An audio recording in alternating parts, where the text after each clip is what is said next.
Boa tarde a todos. Cumprimento na pessoa do querido amigo, desembargador Floriano Vaz da Silva, que preside esta mesa. Cumprimento todos os colegas aqui presentes, agradecendo na pessoa do nosso presidente da Academia Brasileira de Direito do Trabalho, desembargador Valdir Florindo, e da comissão organizadora, o agradecimento pela distinção de me colocarem neste painel ao lado do eminentíssimo, professor Martinez, professor catedrático da Universidade de Lisboa, e para falar um pouco sobre um tema que realmente é, ao mesmo tempo em que é um tema que eu diria tradicional, porque ele versa o artigo 468 da CLT, que não é novidade para nós, mas é um tema sempre atual, e especialmente hoje, quando se tem um debate muito acentuado, a propósito da possibilidade de promover alterações no próprio contrato individual de trabalho por meio da negociação coletiva. E vejam que a alteração do contrato de trabalho, por isso mesmo, ele é um tema complexo, e que diz respeito ao talvez mais caro princípio do direito do trabalho, que é a proteção, o princípio da proteção do empregado. Então, como ele tem esse viés, e por isso complexo, de, se analisarmos pelo lado do trabalhador, ele diz com o princípio e se justifica no princípio da proteção do empregado, que é característico na nossa legislação nacional e que se justifica pela assimetria que existe entre as partes contratantes e que se reflete bem acentuadamente na esfera da alterabilidade ou não do contrato. E, de outro lado, existe a necessidade de se pensar em melhores maneiras de organizar o sistema econômico, proporcionando mecanismos aptos a dar mais dinamismo à atividade empresarial, tornando-a mais flexível e mais eficiente. Então, sobre esse aspecto, o artigo 468 da CLT comportaria, digamos assim, flexibilidade. E é certo que o contrato de trabalho, ele guarda, como todos sabemos, peculiaridades que o distinguem das outras formas tradicionais de contrato com disciplina no direito civil. E o Código Napoleão consagrou o contrato como o instrumento da autonomia individual. No seu artigo 1134, por exemplo, equiparou a lei entre as partes, o contrato, dizendo que não poderia ele ser revogado, senão por mútuo consentimento, ou por causas previstas legalmente. Então, vejam que, embora esse espírito tenha instruído a legislação civil brasileira, admitindo a alteração do contrato pelo mesmo meio em que foi avançado, pelo mútuo consentimento, é certo que o contrato de trabalho apresenta particularidades. E, no período anterior à CLT, o direito civil regulava, com as figuras contratuais clássicas, toda e qualquer relação de trabalho, com fundamento precisamente nesse princípio da autonomia, da vontade individual a que me referi. Com a CLT, esse cenário se alterou, justamente em razão do reconhecimento de que o contrato de trabalho se estabelece a partir de uma relação verticalizada entre o empregador e o empregado. Então, com a CLT e a previsão do artigo 468, inseriu-se no direito do trabalho critérios mais claros para a alteração do contrato, que até hoje têm sido preservados, inclusive na interpretação que lhe dá na interpretação que os tribunais, né, proporcionam. Então, longe do paradigma do Código Napoleão, que privilegiou apenas a autonomia individual, passou-se a fortalecer e dar preponderância ao princípio protetivo.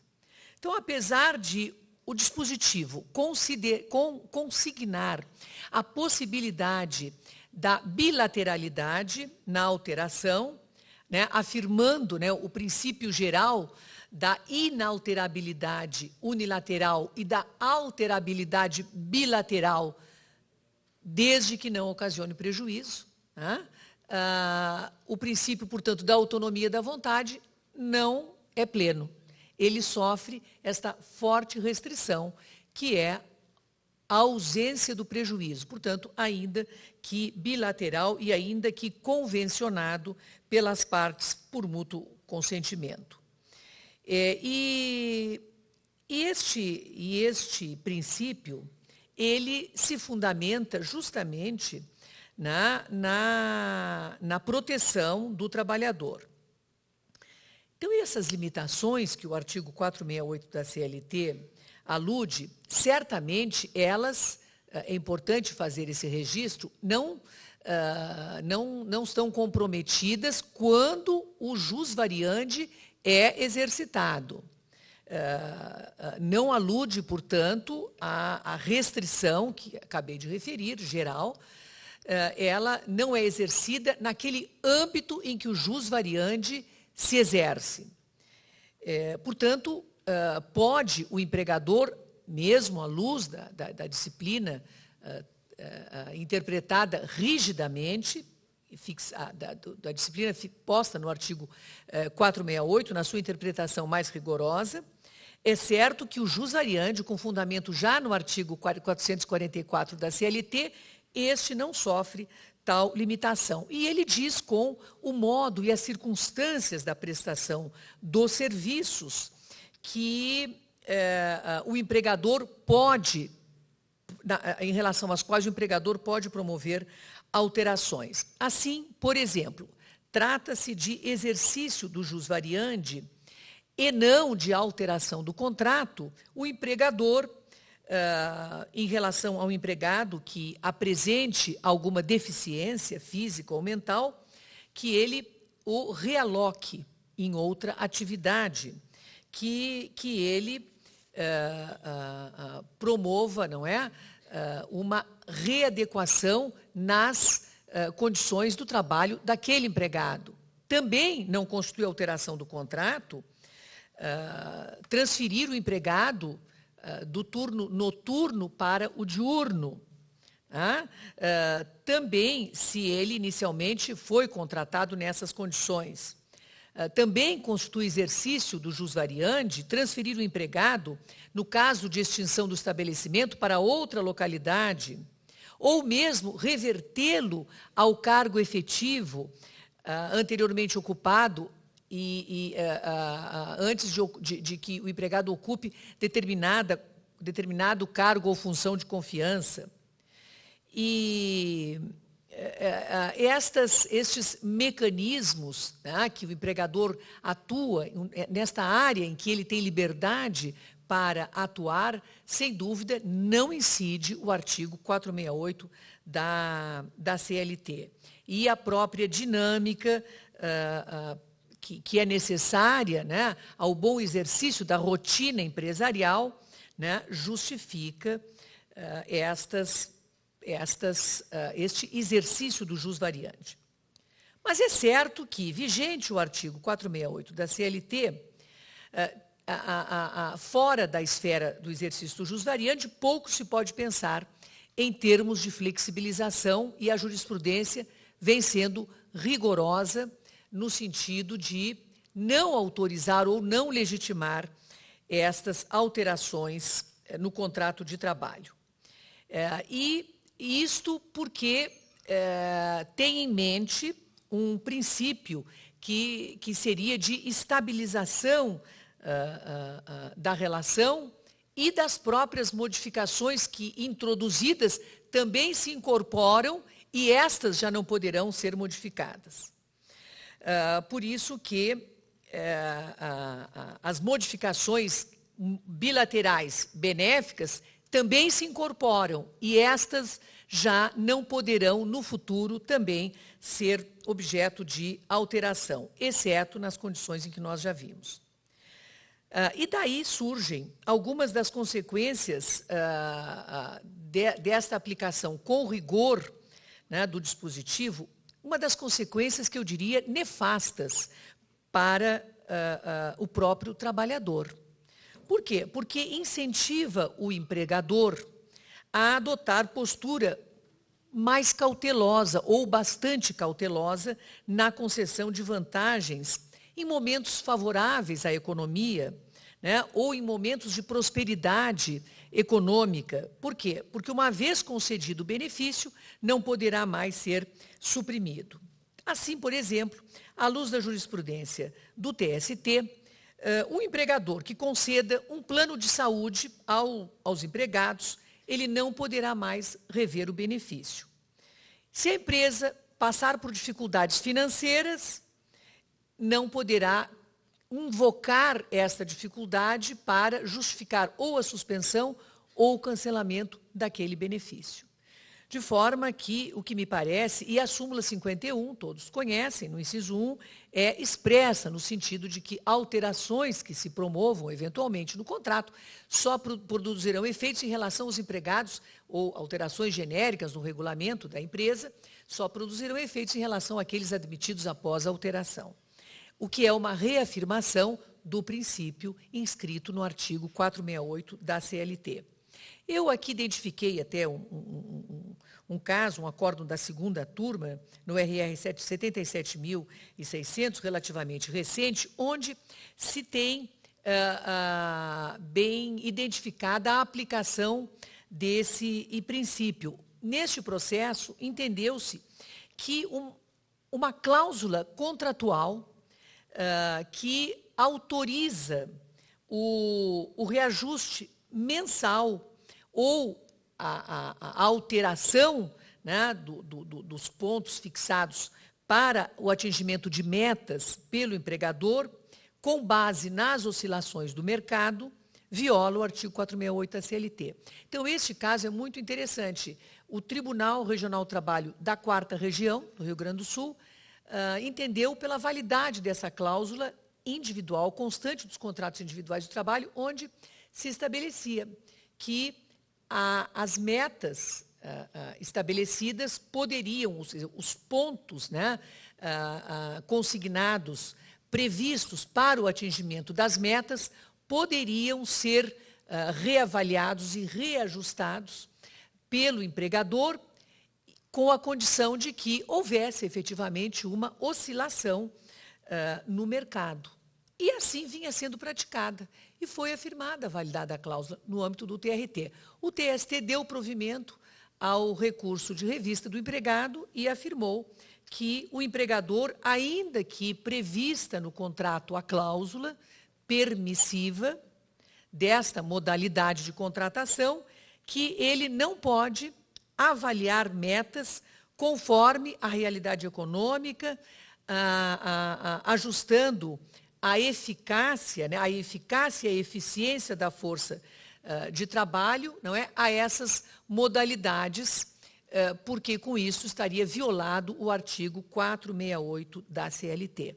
De forma que vejam que, recentemente, o artigo 468 da CLT é visto pela jurisprudência prevalecente e aplicado com bastante rigor. Nem o contrato individual pode prever, pelo menos neste precedente que referi, pode prever a alterabilidade unilateral. Ora, penso até que o rigor na aplicação do princípio consignado ou dos princípios no artigo 468 pode, inclusive, limitar o exercício do jus variante do empregador a que me referi. O nosso saudoso sempre mestre Hugo Gueiros Bernardes, ele já dizia que, estando a força de trabalho do empregado genericamente posta à disposição do empregador para a realização dos fins da empresa, que é o objetivo da contratação, né, posta à disposição do empregador para a realização, portanto, dos fins da empresa, a prestação concreta de trabalho não submete a uma prévia e minuciosa individualização. Pelo contrário, diz o saudoso professor, fica ao empregador a continuativa faculdade de ir determinando o conteúdo da prestação singular do trabalho. E concluindo que, ao interpretar-se restritivamente o artigo 468 da CLT, o risco de excessiva restrição às prerrogativas derivadas do jus variandi se torna evidente, descaracterizando, inclusive, o próprio exercício, né, desta possibilidade. Bom, e é bem verdade que, por norma coletiva, então, esta a crítica da aplicação rigorosa. Então, é bem verdade que, por norma coletiva, é possível ajustar condições de trabalho. Isso está expresso, né, no texto constitucional, não só num espaço, numa lacuna legislativa, como até contra a própria disposição de lei. Assim, a Constituição, todos sabem, é expressa ao permitir redução de salário, ao permitir elastecimento da jornada, inclusive nos turnos ininterruptos de revezamento, até 8 horas. Também a lei ordinária no fixar a possibilidade do banco de horas, prevê, né, até 1 ano, né, por negociação coletiva. E a jurisprudência já está também admitindo, no tocante ao pagamento ou não das horas em itinere, esta flexibilização, desde que observadas, né, algumas, como nós vamos ver a seguir, né, algumas condições, como a teoria do conglobamento. Então, são medidas que, coletivamente ajustadas, elas são benéficas, quer para as duas partes contratantes, porque elas, muitas vezes, constituem, inclusive, reivindicações dos trabalhadores. E, neste sentido, o Supremo Tribunal Federal, como todos conhecem recentemente, no RE 590, estabeleceu a possibilidade, não é mesmo, e emprestou validade, alterando o entendimento do TST sobre a matéria, afirmou a validade do plano de demissão voluntária e, assim, a quitação total do contrato de trabalho, quando estiver ele previsto com a particularidade da quitação total, quer na cláusula coletiva, que autoriza a instituição do plano, quer quando da adesão individual. Se estiver prevista a quitação geral, é ela válida. E por isso que, a partir desse entendimento, eu já estou aqui com o tempo esgotado, e essa parte é importante, eu vou logo ter que concluir, mas me parece que isto impõe um sinal para que a própria jurisprudência do TST, nesse caso, e num posterior, que é uma decisão que validou a cláusula coletiva no tocante ao não pagamento das horas em itinere, porque aplicou a teoria, porque estava concretizada ali a teoria do conglobamento, com a concessão de outras vantagens compensatórias, me parece que é um sinal no sentido de que não podemos negar que, por negociação coletiva, as partes flexibilizem, inclusive, as condições do contrato individual do trabalho. E aqui eu deixo para reflexão, já suprimindo algumas considerações sobre ambas as decisões, onde ficou acentuado que esta verticalidade a que me referi no início, que conduz, não é, que é própria da relação do contrato de emprego, ela não existe quando a entidade sindical negocia com o empregador. Nós temos aí não mais uma relação vertical, mas temos uma relação horizontal. Daí porque não temos por que negar a possibilidade da flexibilização das condições de trabalho. E eu deixo esta questão que me parece relevante. que daria, digamos, seria uma forma de dar funcionamento a essa lógica a que me referi. Se não poderíamos, por convenção coletiva ou por acordo coletivo de trabalho, estabelecer a possibilidade de, nos contratos individuais, se flexibilizar a aplicação do artigo 468 da CLT, em condições ali previstas, e permitir, portanto, por meio da negociação coletiva, que se flexibilize o contrato individual em circunstâncias que, evidentemente, serão, não é, ali identificadas, como o exemplo que referi do plano de saúde. Né? O empregado acaba prejudicado porque ele nunca vai ter um plano de saúde, porque o empregador poderá, o empregador, às vezes pequeno, médio, nunca vai ter coragem de assumir um risco que amanhã ele poderá não cumprir. E, por último, eu não posso deixar de referir, realmente eu estou com o tempo esgotado, a súmula 277, que em 2012 foi alterada, e ainda continua com a alteração, que ainda enrijeceu mais o tema do artigo 468, que me parece que poderá ser flexibilizada segundo essa nova orientação, porque ela realmente é muito rigorosa. Todos sabem que antes as cláusulas vigiam pelo prazo de validade, e hoje elas se incorporam aos contratos individuais de trabalho. Então, é um outro elemento que dificulta, muitas vezes, a concessão, né, de vantagem, eu nem diria vantagens, mas a concessão, né, de alguns instrumentos que possam melhorar as condições de trabalho e melhorar até a produtividade. Enfim, a flexibilização, ela me parece que ela deverá vir nesse sentido, pela via da negociação coletiva. E cito, eu tenho aqui mais detalhes, mas o tempo não permite, mas cito exemplos da Espanha, da Nova Zelândia, da própria Alemanha, da Holanda, onde, a partir da década de 90, se flexibilizou e se obteve resultados muito produtivos para a economia em razão de possibilidade de flexibilização das condições do trabalho. Portanto, concluo dizendo que é inadiável que o direito do trabalho passe a refletir sobre essas questões. Não se está aqui a defender, por certo, a supressão de direitos, mas sim a maior autonomia para que os trabalhadores e os empregadores possam, em ambiente de segurança jurídica, decidir eles o que é melhor para si no âmbito das relações de trabalho. Muito obrigada.